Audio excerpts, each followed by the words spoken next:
આજે રાજ્યની 4 મુખ્ય આરટીઓ કચેરીઓને નિશાન બનાવતો ધમકીભર્યો ઈમેલ મળતા સુરક્ષા એજન્સીઓ દોડતી થઈ ગઈ હતી, જેમાં અમદાવાદ, રાજકોટ, વડોદરા અને સુરત આરટીઓ કચેરીને બોમ્બથી ઉડાવી દેવાની ધમકીઓ મળી હતી, જેને પગલે ટ્રેક ટેસ્ટ માટે આવેલા હજારો લોકોને પરત મોકલી દેવામાં આવ્યા હતા. જે બાદ તમામ આરટીઓ કચેરીઓમાં બોમ્બ અને ડોગ સ્ક્વોડ તેમજ સ્થાનિક પોલીસ દ્વારા સઘન ચેકિંગ હાથ ધરવામાં આવ્યું હતું, પરંતુ કંઈ વાંધાજનક મળી આવ્યું ન હતું.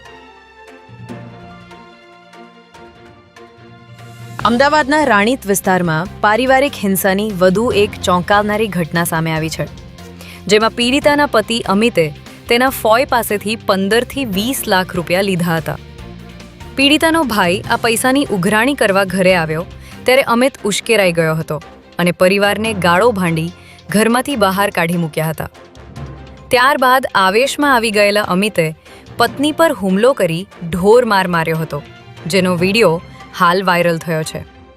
ત્યારે રાણીપ પોલીસે મહિલાની ફરિયાદના આધારે ગુનો નોંધી ગણતરીના કલાકોમાં જ આરોપી અમિત શાહની ધરપકડ કરી લીધી છે.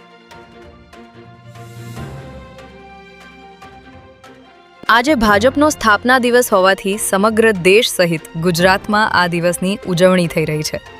ત્યારે આજે કમલમ ખાતે ભાજપના અનેક કાર્યકર્તાઓની હાજરીમાં મુખ્યમંત્રી ભૂપેન્દ્ર પટેલ અને પ્રદેશ પ્રમુખ જગદીશ વિશ્વકર્મા સહિતના નેતાઓએ ભાજપનો ધ્વજ ફરકાવી આ દિવસની ઉજવણી કરી હતી. 2 બેઠકોથી શરૂ થયેલી ભાજપની યાત્રા આજે રાષ્ટ્ર પ્રથમના મંત્ર સાથે વિશ્વના સૌથી મોટા રાજકીય પરિવાર તરીકે ઉભરી છે.